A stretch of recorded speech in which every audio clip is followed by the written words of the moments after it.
a sunset view. I will make it so you're gonna want to.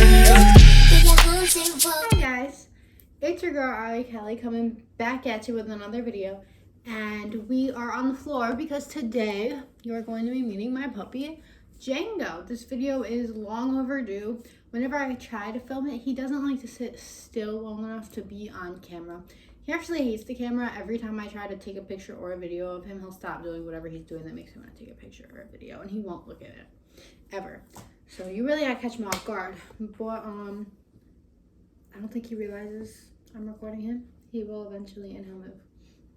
But yeah, this is my puppy Django. He is a boxer Shar Pei mix, and he is about 13 weeks old. I got him probably about a month ago.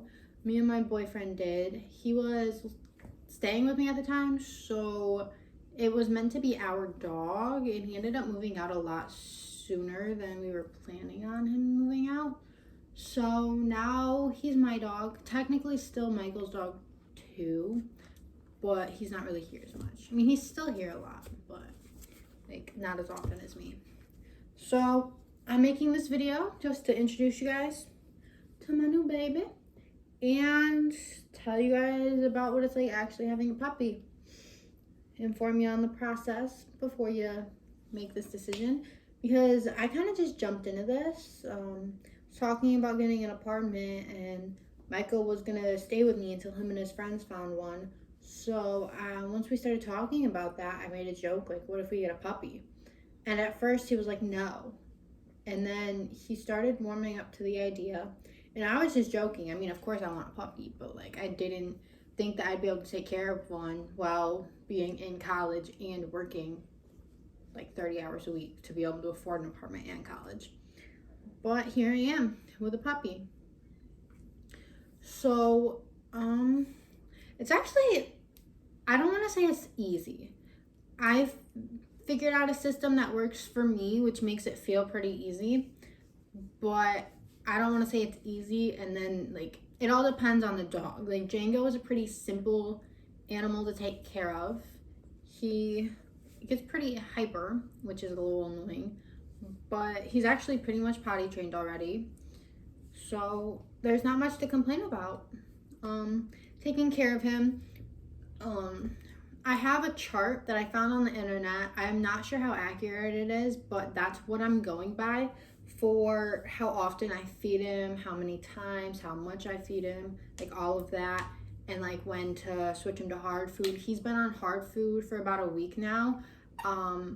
I was gonna switch him to hard food sooner because I was supposed to start switching him around 8 weeks, like start transferring him from soft to hard food, but he has a nausea problem and he was having a lot of issues. So when I took him to the vet to get his shots, they told me to keep him on soft food because the soft food I was giving him was pretty bland and it would settle better in his stomach. But I had to start working him up to hard food, and I did.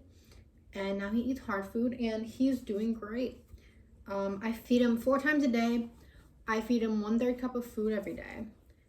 Like every time, not every day. And he's pretty good about it. Depending on when I work, I'll get up in the morning and he'll eat breakfast with me. And then if I have to go to work earlier in the morning, then I'll feed him again on my lunch break, because I get an hour-long lunch break. And I work like right across the street, so I come home for my lunch break anyway. So I'll just feed him during my lunch break, and then I'll feed him when I get out of work, and then I'll feed him later on at night. Or if I'm working later on, I'll feed him twice before I go to work, and then on my lunch break, and then when I get out of work, because it's usually around 8 if it's later. He doesn't drink water out of the dish. He was at first, but then for some reason he stopped. And when I talked to the vet about it, she gave me a few suggestions, and what works best for him is putting some chicken broth in his water, and he'll drink it if he's really thirsty. If he's panting, sometimes I'll put him in front of the water dish, but usually if I'm doing it and like trying to make him drink it, he won't. So that's a little annoying, but he's starting to drink it with the chicken broth on his own. So I'm gonna have to start slowly making less and less chicken broth in the water until it's just water and he'll drink it. But I also put a lot of water in his food because I already have to make it wet to make it smushy. and easier for him to chew. But I'm also putting extra water in there. When I was doing research, I also found out that 10-pound dogs only need 1 cup of water a day. He's 8 pounds, so I give him more than a cup of water a day in his food, and he'll drink all of the water. So that's good. He's really energetic. But then he'll also like sleep for 4 hours during the day and still sleep all night. It's really iffy. Sometimes he's running around playing, and sometimes he's just sitting on my lap chewing a toy. Half the time he falls asleep. No, he's starting to get more energy high. Yeah. Okay. And actually at night, I just started last night actually letting him out of his cage to sleep with me at night. I stayed at my boyfriend's house, and he slept in the bed with us, and he didn't have an accident. He's been really good about that lately. We went to a wedding last weekend, and we were gonna board in, but then one of his parents' friends offered to dog sit, so they watched him, and he was having accidents. Like I leave him in the cage at night when I go to work, when I'm not here, unless I'm just like going to run a quick errand, and I'll be back in less than an hour, then I'll leave him out. But he usually has accidents in the cage, but since we've gotten him back, he hasn't had one accident in his cage, and I don't know what changed, but like he's doing really good. So I'm starting letting him sleeping with me, and he did really good last night, and I'm gonna do it again tonight, and we're just gonna keep seeing how that goes. But I still left him in the cage while I was at work today. I'm a little nervous about that, more because he likes to get into stuff. Like if I leave him in the kitchen area, there's not much for him to get into, but he is teething, so he's chewing on a lot of things. And there's cords and stuff out there, like for my lamp, that I don't want him to chew on. So I'm a little nervous about leaving him out there for multiple hours while I'm gone. I'm not sure if he'll go to the bathroom on the floor, but I'm not super concerned with that. I'm more concerned with what he could get into and how big of a mess he could make with other stuff. So I'm holding off on that for now. I'm actually going to get my nails done tomorrow because this one snapped at work.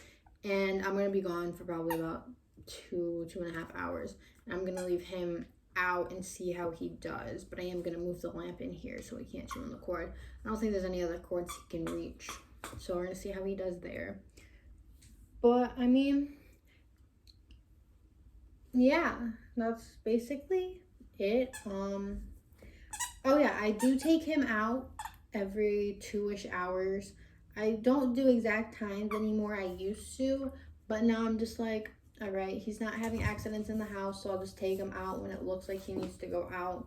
Or like when he first wakes up from a nap, because when he was having accidents, his biggest thing was as soon as he woke up, no matter where he was, he'd just piss. So he's starting to learn how to hold it, which was making me really happy, because the biggest pain with him was his accident. I was kind of worried, because I was just jumping into this, that he would be a lot more difficult to handle and take care of, but he's not, and I'm really grateful for that. And if you are planning on getting a dog, I don't recommend just jumping into it, because the whole process with me getting him was kind of sus.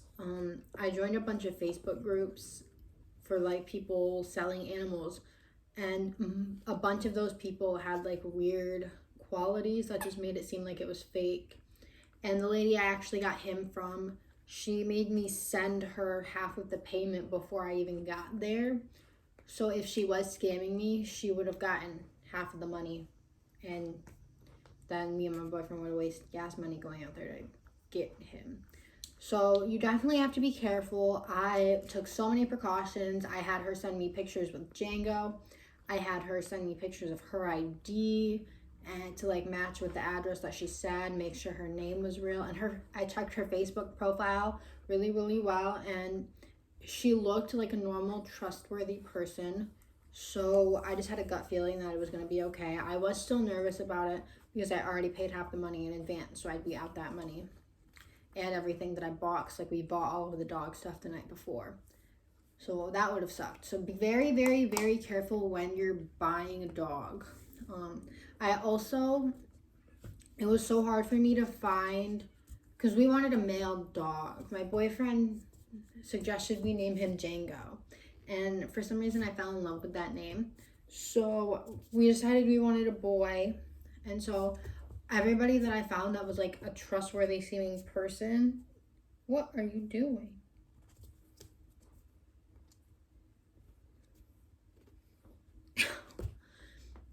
Are you trying to hump it? He's also just learning what humping is. He can't quite do it. This is his half-assed version of it. Every like trustworthy seeming person we found was only selling female dogs. So that is it for this video.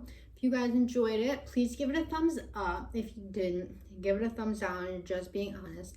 But if you did enjoy it, you enjoyed me, or you want to see more of Django's cute face, you should press that subscribe button down below. Turn on my post notifications so you get notified every single time I upload, which is now going to be every Tuesday and Saturday because I have decided to upload twice a week. I have been filming a lot, pre-filming a lot, planning a lot, and this is my next step into my YouTube career, is uploading twice a week. So this is the first Saturday I'm uploading. Hello. Hope you guys enjoyed. And if you want to see more of me or Django in our day-to-day lives, check out my Instagram, my Snapchat, my Twitter, my VSco, or my TikTok, all linked down below. Django is featured on everything besides my Twitter. So if you want to see him and updates on him growing up, then check out my social medias. More likely Snapchat and Instagram. I'm a lot more active on those than anything else. But you can still check all of them out, you know. So yeah, I will see you guys soon with another new video. Peace. 1800s, bubbling in a nigga's stomach. 3